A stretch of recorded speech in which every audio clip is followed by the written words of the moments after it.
Other interesting cultural news, you had the Tractor Supply having a new boycott after their DEI backtrack and their lack of participation in the funding of pride parades. Now, for those who don't realize, Tractor Supply, A+ marketing the fact that their name is exactly what they do. They're a tractor supply company. They have all the fixings you need, all the accessories you need for your home farm, and even folks who live in moderate suburban areas, they have them for their chicken coops in the backyard. They got chicken feed. They pretty much have A to Z for most small farming needs and even some larger ones. And yeah, spoiler alert, their main customer base is conservatives. It's people who, live in more rural areas, live in farmlands, want to be self-sufficient, and they thought it'd be a good idea to embrace DEI as well as, start sponsoring pride parades, which, in terms of knowing your target audience, is an F minus. And they lost about $2 billion of market value because, again, they were publicly traded when a lot of these things were leaked to the public. They even had DEI trainings, which, again, is a controversial thing for many companies and is especially becoming a lightning rod for controversy in the United States. It's also technically illegal because you're not supposed to discriminate against someone based on their race or their gender, but I partially digress. Now, there was such a boycott that, Tractor Supply did the right thing. They listened to their main customer base, and they said, we're not going to treat people differently based on their race. We're not going to participate in these pride parades because, again, what does a pride parade have to do with farming? Suppose maybe they both have hoes. I mean, I'm only partially kidding, but it's one of those things where pride parades in the United States is also becoming a controversial thing because, again, not all of them. Some of them have many naked adults in them, and there are children around.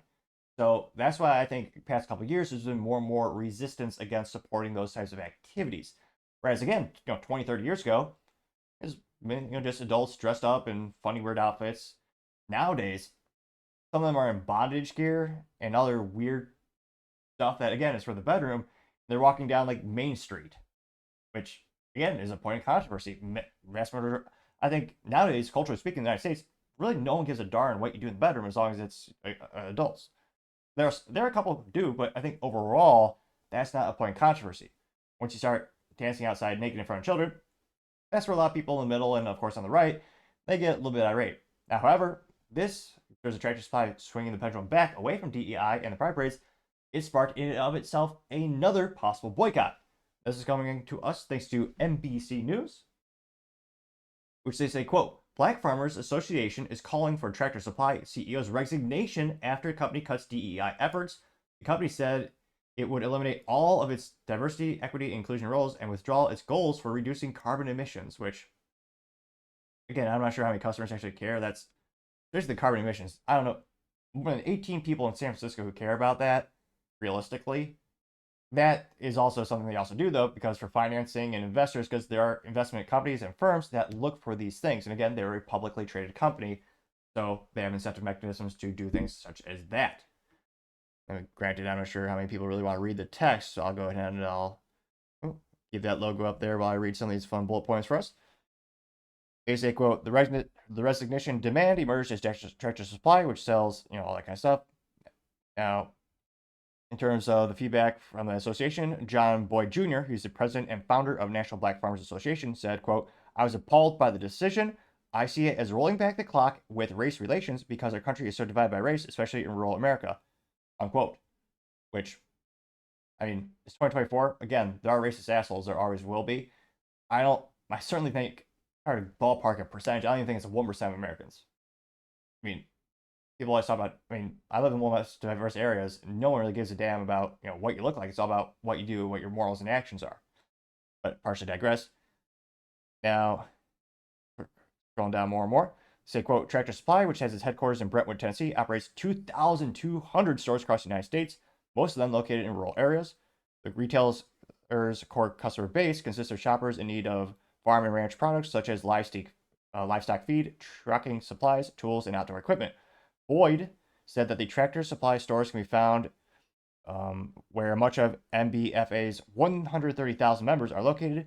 Like many farmers, he said black farmers have shopped at the chain for years. Boyd, who is a Tractor Supply shareholder, estimated personal spending of more than $10,000 at his store since January alone, buying supplies like fencing wire and feed for his cattle and horses in Virginia, which is always, it's a good is a point to bring up, but it is funny when consumers get angry and they go to like a Best Buy or some Target and they try to say like you should do what I say because I'm a big customer of yours. Which I mean, there was a time when maybe it's just rose tinted glasses where you always thought the customer was always right. A lot of people might argue people had more decorum and moral and value back in the day, but yeah, as soon as a consumer brings up that concern or they bring up that point, a lot of folks just tune out.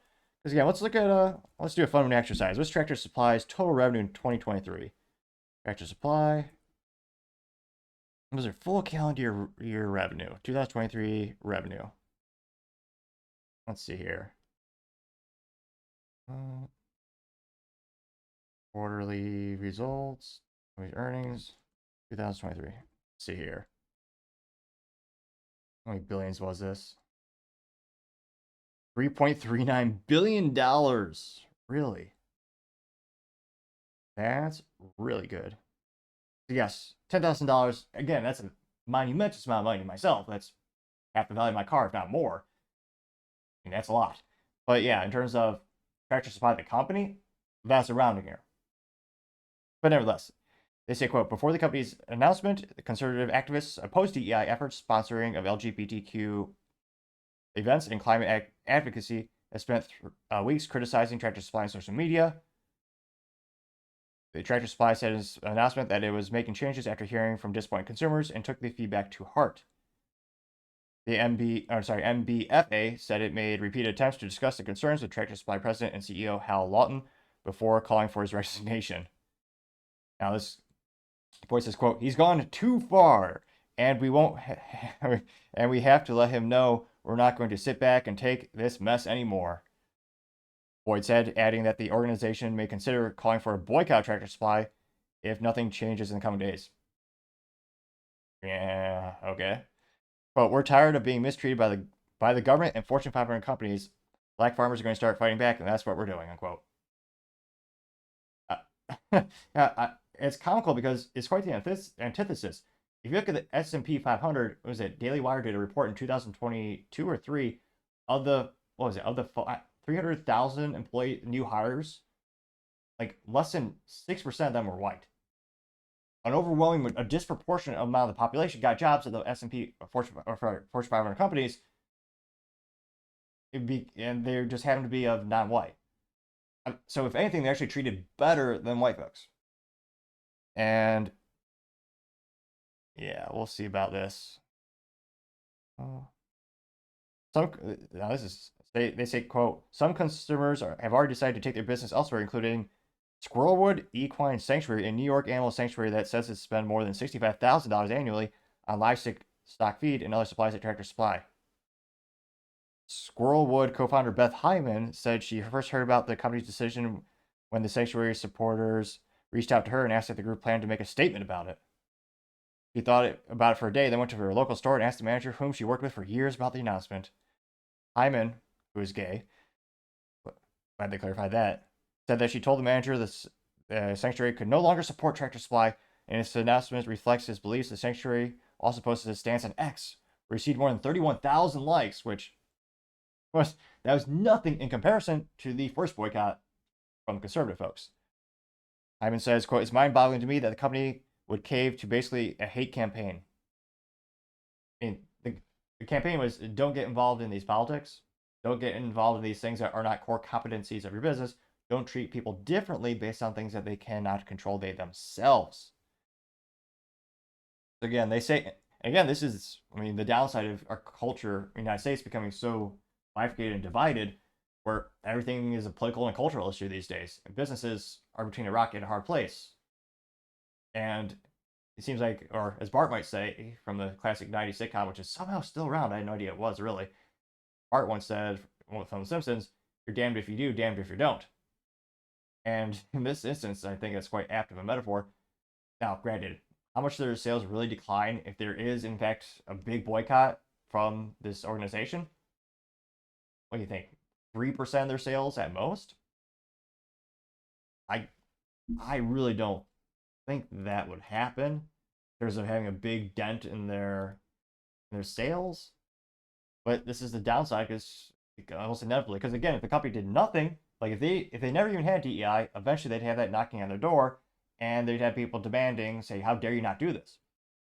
So no matter what, it's a rough time for you in business because he's like inevitably you're going to have someone knocking on your door asking, no matter what, even if you manufacture soda pop cans or something like that, like, hey, why don't you have this on your wall? Why don't you have this flag? And if they do it, then they get boycotted by some people. If they don't, then they get boycotted by others. So let me know. Do you think some businesses should just start to say, just leave us alone? We don't care. We're sticking to our core competency. We're making soda pop cans or whatever. Let me know in the comment. Again, it's a fascinating thing because even in the 90s, you had some political activism, but it seems like it's just gotten more and more intense. But let me know in the comments. As always, I'd be fascinated to hear what you have to say. Thank you, everyone, for taking the time to tune in. Again, trying to get to 4,000 subscribers by the end of the month. So if you could click that button, I would greatly appreciate it. Also, leaving a thumbs up, thumbs down, or comment is a great way to give me some additional feedback, letting me know how I can make the show better and better. Lastly, don't forget to take the time to tell your family, tell your friends, tell your coworkers, heck, tell your enemies, tell anyone and everyone. Just stay safe and fight the good fight.